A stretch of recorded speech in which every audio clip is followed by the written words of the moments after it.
Women's rights have come a long way in the past century, but we still have a long way to go to achieve full gender equality.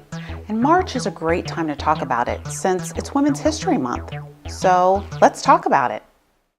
In the 19th century, women who immigrated to the U.S. were allowed to become citizens, but many courts didn't honor that right. And many laws were written to limit the eligibility of women to naturalize in order to bar them from becoming citizens. But many women didn't bother to fight the courts since they weren't allowed to participate in the most important citizenship right anyway. They couldn't vote. Women began picketing for their right to vote in the 1800s, but Congress didn't introduce an amendment to grant them that right until 1878, and they didn't immediately ratify the amendment. So women continued to fight through the courts and state legislatures until Congress finally ratified the 19th Amendment in 1920, a full 42 years after the amendment was introduced.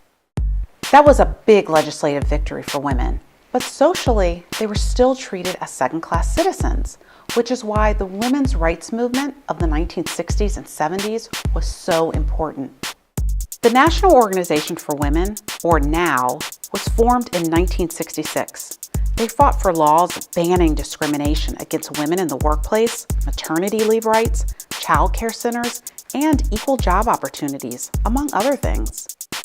Many more groups also formed to fight for reproductive rights and awareness about issues like domestic violence and rape. The women fighting for their rights during this time even had to fight against other civil rights groups who still marginalized women, but they still made headway.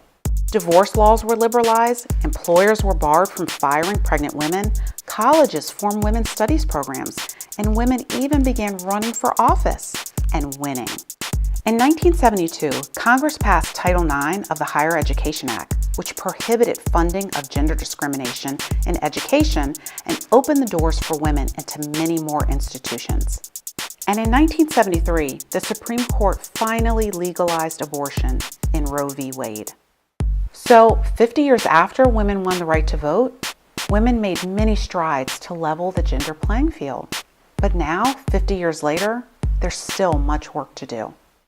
Women still earn only about 80 cents for every dollar a man makes, and that's just on average. For Black women and Native women, it's about 60%, and Latinas are making just 53% of what white males make. Over a 15-year period, women will make 51% less than men.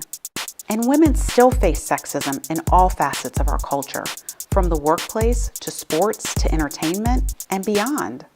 So while it's true that women's rights have come a long way in the past 100 years, there's still much work to do.